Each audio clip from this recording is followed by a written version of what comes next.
Hi friends, ಇವತ್ತಿನ ವಿಡಿಯೋದಲ್ಲಿ ನಾವು ಇವತ್ತು ನಿರ್ಮಲಾ ಸೀತಾರಾಮರವರು ಮಂಡಿಸಲಿರುವ ಬಜೆಟ್ನ ಬಗ್ಗೆ, ಅಂದರೆ ನಮಗೆ ಈ ಬಜೆಟ್ನಿಂದ ಈ ಕೃಷಿಕನಿಗೆ ಏನೇನು ಲಾಭವಿದೆ ಎಂಬುದರ ಬಗ್ಗೆ ಸಂಪೂರ್ಣವಾಗಿ ಇವತ್ತಿನ ವಿಡಿಯೋದಲ್ಲಿ ನಾನು ತಿಳಿಸಿಕೊಡಲಿದ್ದೇನೆ. ಅದಕ್ಕಿಂತ ಮೊದಲು ಯಾರ್ಯಾರು ಸಬ್ಸ್ಕ್ರೈಬ್ ಮಾಡ್ಕೊಂಡಿಲ್ಲೋ ಅವರು ದಯವಿಟ್ಟು ಸಬ್ಸ್ಕ್ರೈಬ್ ಮಾಡಿಕೊಳ್ಳಿ. ಹಾಗೆ ವಿಡಿಯೋ ಇಷ್ಟವಾದರೆ ಪ್ಲೀಸ್ ಲೈಕ್ ಕೂಡ ಮಾಡಿ ಫ್ರೆಂಡ್ಸ್.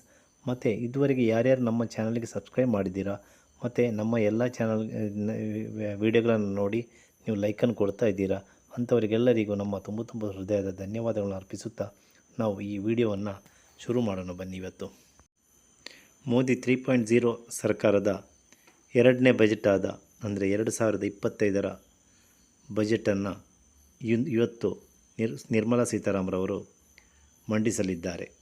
ಅದರಲ್ಲಿ ನಾವೆಲ್ಲರೂ ಎಲ್ಲ ರೈತರು ಕಾಯುತ್ತಿರುವ PM ಕಿಸಾನ್ ಸಮ್ಮಾನ್ ನಿಧಿ ಯೋಜನೆಯ ಹಣವನ್ನು ಡಬಲ್ ಮಾಡುವ ಬಗ್ಗೆ ಇವತ್ತು ನಿರ್ಮಲಾ ಸೀತಾರಾಮರವರು ಏನನ್ನು ನಮಗೆ ಗುಡ್ ನ್ಯೂಸನ್ನು ಕೊಡುತ್ತಾರೆ ಎಂಬುದನ್ನು ಕಾಯ್ದು ನೋಡಬೇಕಾಗಿದೆ.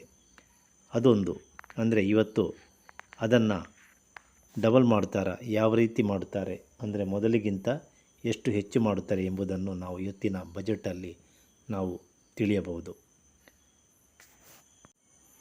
ಕೃಷಿಕನಿಗೆ ಬೇಕಾದ ಎಲ್ಲ ವಸ್ತುಗಳನ್ನು ಖರೀದಿ ಮಾಡಲು, ಬೀಜೋತ್ಪನ್ನಗಳನ್ನು ಖರೀದಿ ಮಾಡಲು, ಡೀಸೆಲ್, ಪೆಟ್ರೋಲ್ ಇತ್ಯಾದಿ ವಸ್ತುಗಳ ಎಲ್ಲ ಬೆಲೆಯು ಡಬಲ್ ಆಗಿದೆ. ಅದನ್ನು ಮ್ಯಾನೇಜ್ ಮಾಡಲಿಕ್ಕೆ ಈ ರೈತನಿಗೆ ಆಗ್ತಾ ಇಲ್ಲ. ದಿನೇ ದಿನೇ ಈ ಹಣದುಬ್ಬರ ಆಗುವುದರಿಂದ ಈ ಹಣವು ಎಲ್ಲದಕ್ಕೂ ಬೆಲೆಯು ದಿನೇ ದಿನೇ ಜಾಸ್ತಿ ಆಗ್ತಾ ಇದೆ. ಇದರಿಂದ ಕೃಷಿಕನಿಗೆ ಮೇಂಟೈನ್ ಮಾಡಲಿಕ್ಕೆ ಕಷ್ಟವಾಗ್ತಾ ಇದೆ. ಅದಕ್ಕೆ ಕೃಷಿಕನ ಕೋರಿಕೆ ಅಂದರೆ ಈ PM ಕಿಸಾನ್ ಸಮ್ಮಾನ್ ನಿಧಿಯ ಹಣವನ್ನು 2,000ದಿಂದ 4,000 ಮಾಡಬೇಕೆಂದು ಕೋರಿಕೆಯನ್ನು ಮುಂದಿಟ್ಟಿದ್ದಾರೆ. ಅದಕ್ಕೆ ಇವತ್ತಿನ ಈ ಒಂದು ಬಜೆಟಲ್ಲಿ ನಿರ್ಮಲಾ ಸೀತಾರಾಮನವರು ಒಳ್ಳೆಯ ಒಂದು ಸಂದೇಶವನ್ನೇ ನಮಗೆ ಕೊಡಲಿದ್ದಾರೆ. ಈಗ ಎಲ್ಲರ ಕೈಯಲ್ಲಿ ಮೊಬೈಲ್ ಇರುವುದರಿಂದ ನಿಮಗೆ ಮನೆಯಲ್ಲೇ ಕುಳಿತು ಈ ಒಂದು ಬಜೆಟನ್ನು ವೀಕ್ಷಿಸಬಹುದು. ಎಲ್ಲ ರೈತರು ದಯಮಾಡಿ ಈ ಒಂದು ಬಜೆಟನ್ನು ವೀಕ್ಷಿಸಿ. ಅಂದರೆ ನಮ್ಮ ರೈತರಿಗೆ ಈ PM ಕಿಸಾನ್ ಸಮ್ಮಾನ್ ನಿಧಿಯನ್ನು ಯಾವ ರೀತಿ ಎಷ್ಟು ಜಾಸ್ತಿ ಮಾಡ್ತಾರೆ ಎಂಬುದರ ಬಗ್ಗೆ ಎಲ್ಲ ಇವತ್ತಿನ ಈ ಒಂದು ಬಜೆಟಲ್ಲಿ ನಮಗೆ ತಿಳಿದುಕೊಳ್ಳಬಹುದು. ಆದ್ದರಿಂದ ಎಲ್ಲರೂ ನಿಮ್ಮ ಮನೆಯಲ್ಲಿ ಕುಳಿತು ನಿಮ್ಮ ಫೋನ್ನಿಂದ ಇದರ ಬಗ್ಗೆ ಒಂದು ಸಂಪೂರ್ಣವಾದ ಡೀಟೇಲ್ಸನ್ನು ನೀವು ಪಡ್ಕೊಳ್ಳಿ. ಎಲ್ಲರೂ ನೀವು ಮನೆಯಲ್ಲಿ ಕುಳಿತು ನೋಡಿ. ಇನ್ನು ಸ್ವಲ್ಪ ಹೊತ್ತಲ್ಲೇ ನಮಗೆ ಇದರ ಬಗ್ಗೆ ಸರಿಯಾದ ನಿಖರವಾದ ಮಾಹಿತಿಯನ್ನು ನಿರ್ಮಲಾ ಸೀತಾರಾಮರವರು ಕೊಡುತ್ತಾರೆ. ಅದಕ್ಕೆ ಇಡೀ ದೇಶವೇ ಕಾಯ್ತಾ ಇದೆ. ಮತ್ತೊಂದು KCC ಲೋನ್. ಈ KCC ಲೋನ್ ತುಂಬ ಜನರು ತೆಗೆಯುತ್ತಾರೆ. ಅಂದರೆ ಕೃಷಿಕನಿಗೆ ಬೇಕಾದ ಒಂದು ಸಾಲವನ್ನು, ಕೃಷಿ ಉತ್ಪನ್ನಗಳನ್ನು, ಕೃಷಿಗೆ ಬೇಕಾದ ಸಾಮಗ್ರಿಗಳನ್ನು ಖರೀದಿ ಮಾಡಲು ಈ ಹಣವನ್ನು ಉಪಯೋಗಿಸೋಸ್ಕರ ಅನ್ನದಾತನು ಇನ್ನೊಬ್ಬರ ಹತ್ರ ಸಾಲವನ್ನು ತೆಗೆಯದೆ ಡೈರೆಕ್ಟ್ ಬ್ಯಾಂಕಿನ ಮುಖಾಂತರ ತೆಗೆದು ವರ್ಷದಲ್ಲಿ 4% ಇಂಟ್ರೆಸ್ಟ್ನ ಮುಖಾಂತರ ಈ ಒಂದು ಹಣವನ್ನು ಸರ್ಕಾರ ಕೊಡುತ್ತದೆ. ಅದಕ್ಕೆ ಯಾವುದೇ ಶ್ಯೂರಿಟಿ ಇಲ್ಲ, ಅಂದರೆ ಯಾವುದೇ ದಾಖಲಾತಿಗಳನ್ನು ಕೊಡಬೇಕಾಗಿಲ್ಲ. ಡೈರೆಕ್ಟ್ ಕೃಷಿಕನು ಹೋಗಿ ನನಗೆ KCC ಲೋನ್ ಬೇಕೆಂದರೆ ಆ ಒಂದು ಆಧಾರ್ ಕಾರ್ಡ್ ಮತ್ತು ಪ್ಯಾನ್ ಕಾರ್ಡ್ ಇದ್ದರೆ ಈ ಒಂದು ಲೋನನ್ನು ಪ್ರೊವೈಡ್ ಮಾಡ್ತಾರೆ. ಅದರ ಲಿಮಿಟ್ ಬಂದು 1,60,000 ಆಗಿತ್ತು. ಮತ್ತು ಅದನ್ನು 3 ಲಕ್ಷ ಮಾಡಿದರು. ಇನ್ನು ಈ ಸಲ ಅದನ್ನು 5 ಲಕ್ಷ ಮಾಡುವ ಸಾಧ್ಯತೆ ಇದೆಯಂತೆ. ಅದು ಕೂಡ ಒಂದು ಒಳ್ಳೆಯ ಆಪರ್ಚುನಿಟಿಯಾಗಿದೆ. ಅಂದರೆ ಕೃಷಿಕನು ಇನ್ನೂ ಕೂಡ ಜಾಸ್ತಿ ಈ ಫಸಲುಗಳಿಗೆ ಇನ್ವೆಸ್ಟ್ ಮಾಡಬಹುದು.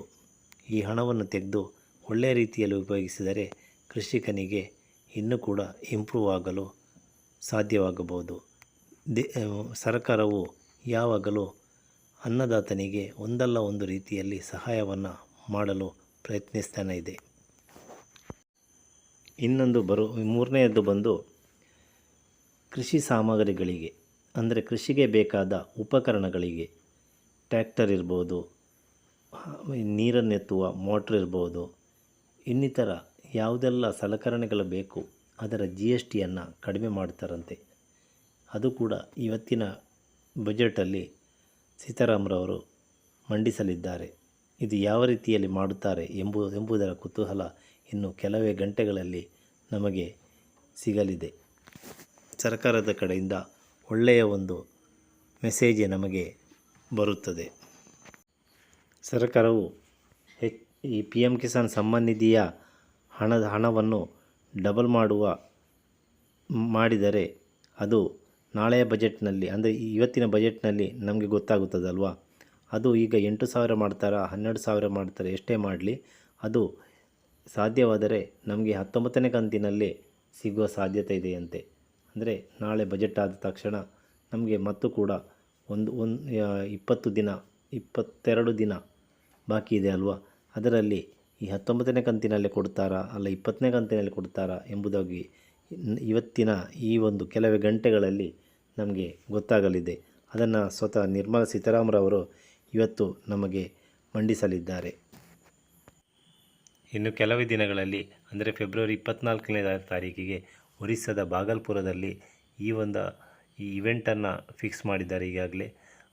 ಆ ಇವೆಂಟ್ನಲ್ಲಿ ಕೃಷಿ ಸಚಿವರಾದ ಶಿವರಾಜ್ ಚೌಹಾಣ್ ಅವರು 24ನೇ ತಾರೀಕಿಗೆ ಅಲ್ಲಿಗೆ ಮುಟ್ಟಲಿದ್ದಾರೆ. ನಂತರ ಮೋದಿಜಿಯವರು 25ನೇ ತಾರೀಕಿಗೆ ಅಲ್ಲಿಗೆ ಆಗಮಿಸಲಿದ್ದಾರೆ. ಅಂದರೆ ಈ ಸಲದ ಒಂದು ವಿಶೇಷವೇನೆಂದರೆ 6 ವರ್ಷವಾಗುತ್ತದೆ ಈ PM ಕಿಸಾನ್ ಸಮ್ಮಾನ್ ನಿಧಿ ಯೋಜನೆಯನ್ನು ಶುರು ಮಾಡಿ 6 ವರ್ಷ ಆಗುತ್ತದೆ ಫೆಬ್ರವರಿ 24ನೇ ತಾರೀಕಿಗೆ. ಆದ್ದರಿಂದ ಇದೇ ದಿನ ಈ ಹಣವನ್ನು ಬಿಡುಗಡೆ ಮಾಡುವ ಸಾಧ್ಯತೆ ಇದೆ ಎಂದು ಎಲ್ಲ ಮೂಲಗಳು ಕೂಡ ತಿಳಿಸ್ತವೆ. ಆದರೆ PM ಕಿಸಾನ್ ಸಮ್ಮಾನ್ ನಿಧಿಯ ವೆಬ್ಸೈಟಲ್ಲಿ ಇದುವರೆಗೆ ಡಿಸ್ಪ್ಲೇ ಆಗಿಲ್ಲ. ಅದು ಆದಷ್ಟು ಬೇಗನೆ ಆಗ್ಬೋದು. ಅಂದರೆ PM ಕಿಸಾನ್ ಸಮ್ಮಾನ್ ನಿಧಿಯ 19ನೇ ಕಂತಿನ ಹಣ ಬರಲು ಈ ಒಂದು ಕಿಸಾನ್ ಕಾರ್ಡನ್ನು ಮಾಡಬೇಕೆಂದು ಸರ್ಕಾರ ನಿರ್ಬಂಧವನ್ನು ಹೇರಿತ್ತು. ಅದು ಇವತ್ತಿಗೆ ಅಂದರೆ ನಿನ್ನೆಗೆ ಜನವರಿ 31ರ ಒಳಗೆ ಟೈಮನ್ನು ಕೊಟ್ಟಿತ್ತು. ಅದು ಅಷ್ಟು ಕಂಪಲ್ಸರಿಯಾಗಿ ಮಾಡಿಲ್ಲ. ಇನ್ನೂ ಕೂಡ ನಮಗೆ ಟೈಮ್ ಕೊಡ್ಬೋದು ಅನಿಸುತ್ತೆ. ಅದು ಈ 19ನೇ ಕಂತಿಗೆ ಅಷ್ಟೊಂದು ಸ್ಟ್ರಿಕ್ಟ್ ಮಾಡಲ್ಲ ಅನಿಸುತ್ತೆ. ಅದನ್ನು ಯಾವ ರೀತಿ ಮಾಡ್ತಾರೆ ಎಂಬುದು ನಮಗೆ ಗೊತ್ತಿಲ್ಲ. ಆದ್ದರಿಂದ ನಾವೆಲ್ಲರೂ ಈಗಾಗಲೇ ಯಾರ್ಯಾರು ಮಾಡಿದ್ದೀರಿ ಅದು ಸಂತೋಷದ ವಿಷಯವೇ. ಅದು ನಿಮಗೆ ಎಲ್ಲದಕ್ಕೂ ಇನ್ನೂ ಅದೇ ಉಪಯೋಗವಾಗುತ್ತದೆ. ಅಂದರೆ KCC ಲೋನ್ಗಾಗಲಿ ಕೃಷಿ ಇಲಾಖೆಯ ಯಾವುದೇ ಸಂಬಂಧಿಸಿದ ಸರ್ಕಾರಿ ಯೋಜನೆಗಳು ನಿಮಗೆ ಸಿಗಬೇಕಂದರೆ ಈ ಕಿಸಾನ್ ಕಾರ್ಡನ್ನು ನೀವು ಮಾಡಲೇಬೇಕು ಕಡ್ಡಾಯವಾಗಿ. ಅದು ಮಾಡಿದರೆ ಮಾತ್ರ ನಿಮಗೆ ಸರ್ಕಾರದ ಎಲ್ಲ ಸೌಲಭ್ಯಗಳು ಸಿಗಲು ಅವಕಾಶವಿರುತ್ತದೆ. ಆದಷ್ಟು ಬೇಗನೆ ಈ 19ನೇ ಕಂತಿನ ಹಣವು ನಮಗೆ ಸಿಗಲಿ ಎನ್ನುತ್ತಾ ಈ ವಿಡಿಯೋವನ್ನು ಕೊನೆಗೊಳಿಸ್ತಾ ಇದ್ದೇನೆ. ಈ ವಿಡಿಯೋ ಇಷ್ಟವಾದರೆ ಪ್ಲೀಸ್ ಲೈಕ್ ಮಾಡಿ, ಶೇರ್ ಮಾಡಿ ಮತ್ತು ಸಬ್ಸ್ಕ್ರೈಬ್ ಕೂಡ ಮಾಡಿ friends. Thank you. Bye. See you.